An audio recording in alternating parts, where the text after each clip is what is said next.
Hello, Mr. Sample. My name is Crystal Saeed, and I will be going over your results for your Beck assessment today.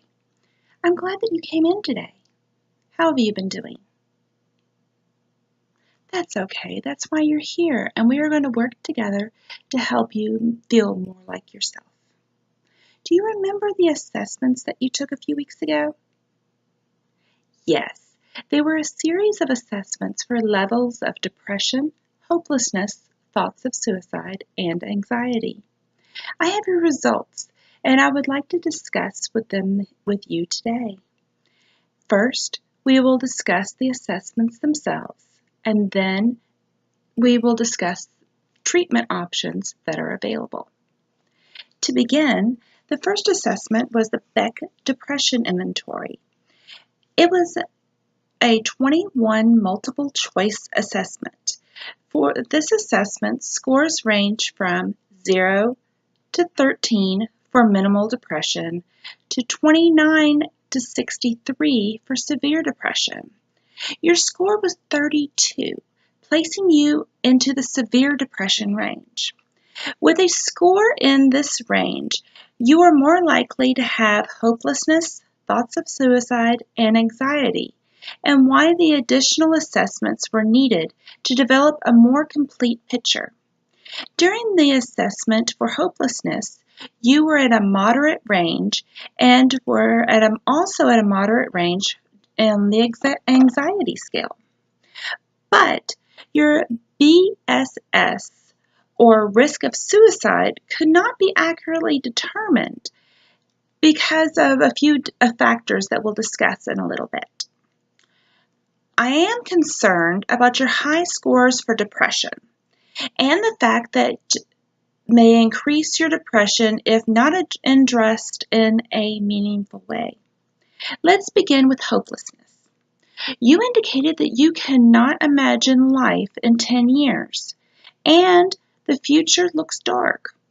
With indicators for a pessimistic outlook, with statements of not getting any breaks now or into the future, or being able to get ahead, or anything you want, are these feelings that you have felt for a long time, or are they developed over the past few months?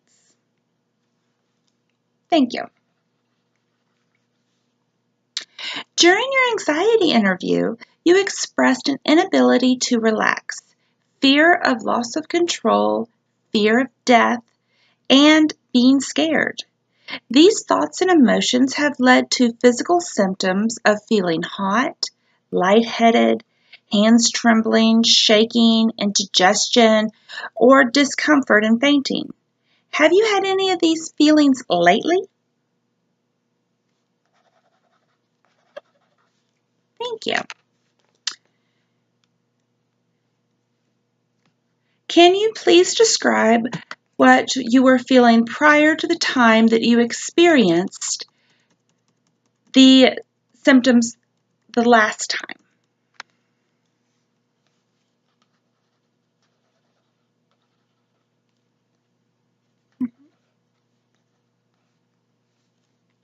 During the past month, have you been feeling down, depressed, or hopeless? During the past month, have you been bothered by little things, lost interest, or the pleasure in doing things? Okay. Now let's discuss the suicide inventory. As I stated before, you could not be accurately assessed. This is because you had contradicting answers. During your depression assessment, it was concerning that you stated that you would kill yourself if given the chance. Yet, on the suicide inventory, you indicated you have not had the desire to kill yourself and would save yourself if given the chance. With multiple contradictions, we are unable to determine meaningful results. Do you remember this part of the assessment?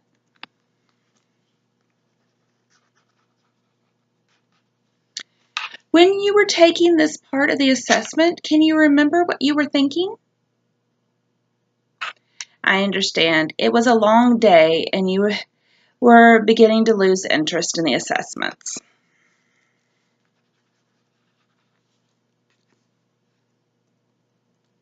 Right. As you begin to lose interest, how did this affect how you continued on your assessments? How do you feel about killing yourself today?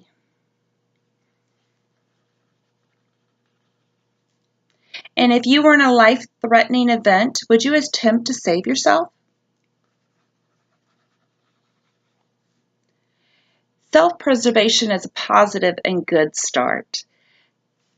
We have discussed depression has a strong correlation to hopelessness, anxiety, and suicide. With you having a high degree of depression and moderate hopelessness and anxiety, we need to work together to develop a plan to decrease your depression and to turn in turn hopelessness and anxiety. This will include coping skills, meeting once or twice a week, meeting with a physician to determine if there are any underlying medical issues, and also to address any additional treatment. What are your thoughts right now? Great. Do you have a family doctor? What's his name? So, what I need you to do is contact your family doctor. That will be your homework this week. And to make an appointment with your physician. And when you meet with me again on Thursday, let me know what was determined and we will move forward with treatment. And if you need, we will have the physician participate with the treatment, as well as, do you happen to know if your wife would be willing to participate with future treatment if needed? Great. I'm glad that you have a support system already in place at home. So I will see you on Thursday, and I hope that you enjoy the rest of your week and this beautiful day, and I'll see you then.